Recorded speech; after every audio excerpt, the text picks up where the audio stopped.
പഴംപൊരി ഇഷ്ടമില്ലാത്ത മലയാളികളുണ്ടോ? ഇല്ലേ? എനിക്കാണെങ്കിൽ ഏറ്റവും ഇഷ്ടമുള്ളൊരു സാധനമാണ് പഴംപൊരി. ബീഫും പഴംപൊരിയും ചേർത്തിട്ടുള്ള അടാർ കോമ്പിനേഷൻ ഓർക്കുമ്പം തന്നെ വായിൽ വെള്ളം വരാറുണ്ടല്ലേ. പക്ഷേ നമുക്ക് ഒരുപാട് കഴിക്കാനായിട്ട് പറ്റാറില്ല, കാരണം ഇത് എണ്ണയിലൊക്കെ ഇട്ട് ഇങ്ങനെ പൊരിച്ചെടുക്കുന്നത് കൊണ്ട് തന്നെ. അപ്പോൾ നിങ്ങൾ ഈ വീഡിയോ കണ്ടു നോക്കൂ, ഒരു തുള്ളി എണ്ണ പോലും ഇല്ലാതാണ് നമ്മൾ ഈ ഒരു പഴംപൊരി തയ്യാറാക്കിയെടുക്കുന്നത്. ഇനി എത്ര കിലോ പഴംപൊരി വേണമെങ്കിലും നമുക്ക് ഒറ്റ ഇരിപ്പിൽ കഴിച്ചു തീർക്കാനായിട്ട് പറ്റും. ഇഷ്ടപ്പെടുകയാണെങ്കിൽ ഒന്ന് ഷെയർ ചെയ്യാനായിട്ട് മറക്കരുത്. അപ്പോൾ നമുക്ക് ഒരു തുള്ളി പോലെ എണ്ണയില്ലാണ്ട് എങ്ങനെയാണ് പഴംപൊരി തയ്യാറാക്കുന്നതെന്ന് നോക്കാം. പഴംപൊരി തയ്യാറാക്കാനായിട്ട് ഒരുപാട് അങ്ങ് പഴുത്ത് തൊലിയൊക്കെ അങ്ങ് കറുത്ത് പോയിട്ടുള്ള പഴം എടുക്കരുത്. ഒരു ഇടത്തരം പരുവത്തിൽ പഴുത്ത പഴം വേണം നമ്മൾ എപ്പോഴും പഴംപൊരി തയ്യാറാക്കാനായിട്ട് എടുക്കാൻ. ഇനി നമുക്കിത് ചെറിയ ചെറിയ സ്ലൈസുകളായിട്ടൊന്ന് കട്ട് ചെയ്തെടുക്കാം. ആദ്യമായിട്ടൊക്കെ ഇത് കട്ട് ചെയ്തെടുക്കുന്നവർക്ക് ഷേപ്പിൽ കട്ട് ചെയ്തെടുക്കാനായിട്ട് ബുദ്ധിമുട്ടായിരിക്കും. അപ്പോൾ അതിനൊരു ടിപ്പ് ഞാനിതിൽ പറയുന്നുണ്ട്.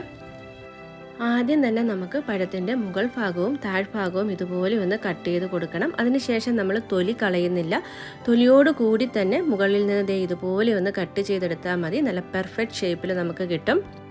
ആദ്യമായിട്ടൊക്കെ പഴംപൊരി തയ്യാറാക്കുന്നവർ ഈ ഒരു രീതിയിൽ കട്ട് ചെയ്ത് നോക്കൂ. നല്ല തിന്നായിട്ട് തന്നെ നമുക്ക് സ്ലൈഡ്സുകൾ കിട്ടും. ഇതൊരു കിടിലൻ ടിപ്പാണ് കേട്ടോ. ഇതുവരെയും ട്രൈ ചെയ്ത് നോക്കിയിട്ടില്ലാത്തവർ തീർച്ചയായിട്ടും ഒന്ന് ചെയ്ത് നോക്കണം. നമുക്ക് നല്ല ഷേപ്പിൽ നമുക്ക് പഴംപൊരി തയ്യാറാക്കിയെടുക്കാനായിട്ട് കഴിയും. ഇങ്ങനെ മുറിച്ചെടുത്തതിന് ശേഷം ഇതിൻ്റെ തോല് നമുക്ക് ഇതുപോലെ ഈസി ആയിട്ട് റിമൂവ് ചെയ്യാനായിട്ട് പറ്റും. ഇപ്പം നിങ്ങൾക്ക് കാണുമ്പോൾ മനസ്സിലാവും എത്ര തിന്നായിട്ടാണ് നമ്മൾ ഓരോ സ്ലൈഡ്സും കട്ട് ചെയ്തെടുത്തിട്ടുള്ളതെന്ന്. ബാക്കി പഴം കൂടി ഞാൻ ഇതുപോലെ ഒന്ന് കട്ട് ചെയ്തെടുത്തിട്ട് കൊണ്ടുവരാം.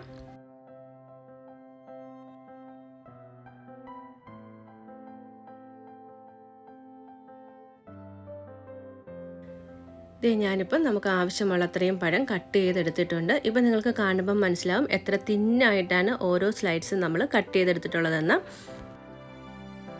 ഇനി നമുക്ക് എണ്ണ ഉപയോഗിക്കാതെ ഇതെങ്ങനെയാണ് ഫ്രൈ ചെയ്തെടുക്കുന്നതെന്ന് നോക്കാം.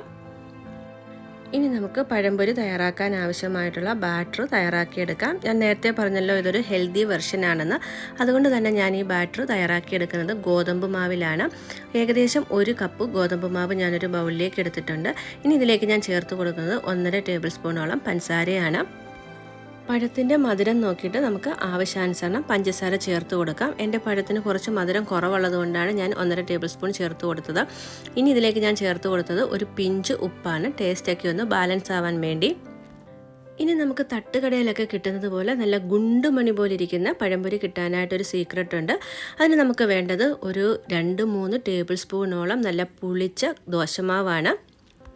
ഇങ്ങനെ നമ്മൾ ദോശമാവ് ഉപയോഗിച്ചിട്ട് പഴംപൊരി തയ്യാറാക്കി നോക്കിയാൽ നല്ല ഗുണ്ടുമണി പോലെ വീർത്ത പഴംപൊരി നമുക്ക് കിട്ടും. ഇതുവരെ ട്രൈ ചെയ്ത് നോക്കിയിട്ടില്ലാത്തവർ ഈ ടിപ്പൊന്ന് ട്രൈ ചെയ്ത് നോക്കണം കേട്ടോ. ഇനി നമുക്കിതിലേക്ക് ഒരു 1/4 ടേബിൾ സ്പൂണോളം മഞ്ഞൾപ്പൊടി ചേർത്ത് കൊടുക്കാം, ഒരു കളറിനായിട്ട്. അതിനുശേഷം ഞാൻ ഇതിലേക്ക് ചേർത്ത് കൊടുക്കുന്നത് ഇനോയാണ്. അതും ഒരു 1/4 ടേബിൾ സ്പൂണോളാണ് ചേർത്ത് കൊടുക്കുന്നത്. ഞാനിതിലേക്ക് ബേക്കിംഗ് സോഡ ഒന്നും ചേർക്കുന്നില്ല. ബേക്കിംഗ് സോഡയ്ക്ക് പകരമാണ് ഇനോ ചേർത്ത് കൊടുക്കുന്നത്. നമുക്ക് ഒട്ടുമിക്ക മെഡിക്കൽ സ്റ്റോറുകളിലും ഇനോ അവൈലബിൾ ആണ്.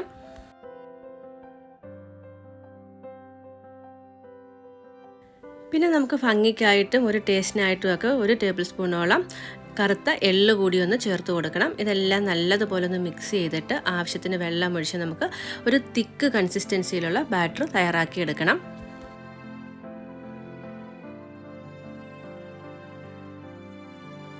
ബാറ്റർ തയ്യാറാക്കിയെടുക്കുന്ന സമയത്ത് പ്രത്യേകം ശ്രദ്ധിക്കണം, ഒരുപാട് ലൂസായി പോകാൻ പാടില്ല. നല്ല തിക്കായിട്ട് തന്നെ നമുക്ക് ബാറ്റർ കിട്ടണം. ഈ ഒരു കൺസിസ്റ്റൻസിയിൽ നമ്മളിങ്ങനെ സ്പൂണിൽ കോരി ഒഴിക്കുമ്പം ഇങ്ങനെ മുറിഞ്ഞ് വീഴുന്ന ഈ ഒരു പരുവത്തിൽ വേണം നമ്മൾ ബാറ്റർ തയ്യാറാക്കിയെടുക്കാനായിട്ട്.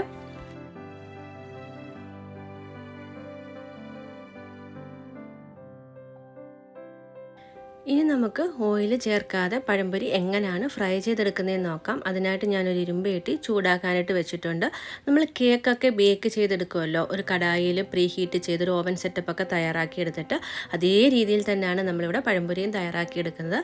ഇനി അതിനുള്ളിലേക്ക് നമുക്ക് ഇതുപോലെ ഒരു തിരികെ വെച്ച് കൊടുക്കാം. അതിന് മുകളിൽ നമ്മൾ സാധാരണ ഉപയോഗിക്കുന്ന ഏതെങ്കിലും ഒരു സ്റ്റീലിൻ്റെ പാത്രം ഉപയോഗിക്കാം. അതല്ലാന്നുണ്ടെങ്കിൽ ബേക്ക് ചെയ്യുന്ന ട്രേകളുണ്ടെങ്കിൽ അത് വേണമെങ്കിൽ നമുക്ക് ഉപയോഗിക്കാം. ഞാനിപ്പം സാധാരണ ഒരു സ്റ്റീലിൻ്റെ പാത്രമാണ് വെച്ച് കൊടുക്കുന്നത്. ഇനി ഞാൻ ഇതിന് മുകളിലേക്ക് വെച്ച് കൊടുക്കുന്നത് ഒരു ബട്ടർ പേപ്പറാണ്. ബട്ടർ പേപ്പറിന് പകരം നമുക്ക് വേണമെങ്കിൽ ഒരു വാഴയില വേണമെങ്കിലും വെച്ച് കൊടുക്കാം. എല്ലാം ഇതുപോലെ ഒന്ന് സെറ്റ് ചെയ്തിട്ട് നമുക്ക് നല്ലതുപോലെ ഒരു ലിഡ് ഉപയോഗിച്ച് അടച്ചതിന് ശേഷം ഒരു 5 മിനിറ്റ് ചൂടാക്കിയെടുക്കണം. ഇപ്പം നമ്മുടെ ഈ ഒരു പാൻ നല്ലതുപോലെ ചൂടായി വന്നിട്ടുണ്ട്. ഈ ചൂടായി കിടക്കുന്ന പാനിലേക്ക് നമ്മൾ നേരത്തെ തയ്യാറാക്കി വെച്ചിരിക്കുന്ന ബാറ്ററിൽ മുക്കി വെച്ചിരിക്കുന്ന പഴംപൊരി ഓരോന്നായിട്ട് വെച്ച് കൊടുക്കണം. ഒന്നിനോട് ഒട്ടിപ്പിടിക്കാതെ അതുപോലെ തന്നെ ഒന്നിനു മുകളിലാകാത്ത രീതിയിൽ വേണം വെച്ച് കൊടുക്കാനായിട്ട്.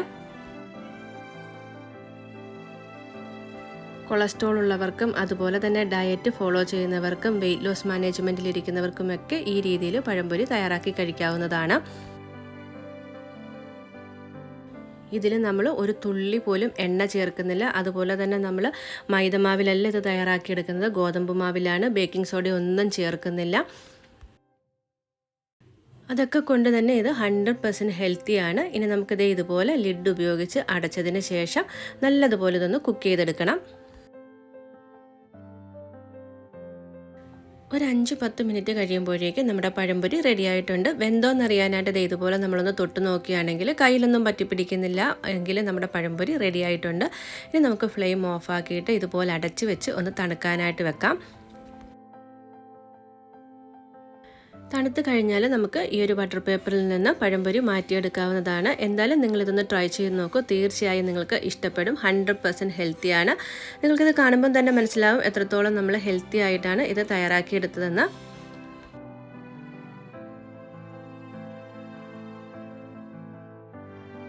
ഞാൻ ഡയറ്റിലിരിക്കുന്നതുകൊണ്ട് എനിക്ക് വേണ്ടി മാത്രമാണ് ഈ ഒരു രീതിയിൽ ബേക്ക് ചെയ്ത് എടുത്തത്. ബാക്കിയൊക്കെ ഞാൻ ഓയിലിൽ തന്നെയാണ് ഫ്രൈ ചെയ്തെടുക്കുന്നത്. അപ്പോൾ ഞാൻ അതുകൂടി നിങ്ങൾക്ക് കാണിച്ചു തരാം. അപ്പോൾ നിങ്ങൾക്ക് ഇത് രണ്ടും തമ്മിലുള്ള വ്യത്യാസം നല്ലതുപോലെ മനസ്സിലാവും. ഓയിലിൽ ഫ്രൈ ചെയ്തെടുക്കാൻ നമുക്ക് എല്ലാവർക്കും അറിയാം. ആവശ്യത്തിന് വെളിച്ചെണ്ണ ഒഴിച്ച് അതൊന്ന് ചൂടായി വരുമ്പം നേരത്തെ തയ്യാറാക്കി ആ ബാറ്റിൽ മുക്കി വെച്ചിരിക്കുന്ന പഴംപൊരി ഇതുപോലെ നമുക്ക് ഓരോന്നായിട്ട് എണ്ണയിലേക്ക് ഇട്ട് കൊടുക്കാം. അതിനുശേഷം ഒരു സൈഡ് വെന്ത് കഴിയുമ്പോൾ തിരിച്ചിട്ട് 2 സൈഡും വേവിച്ച് നമുക്ക് കോരിയെടുക്കാവുന്നതാണ്.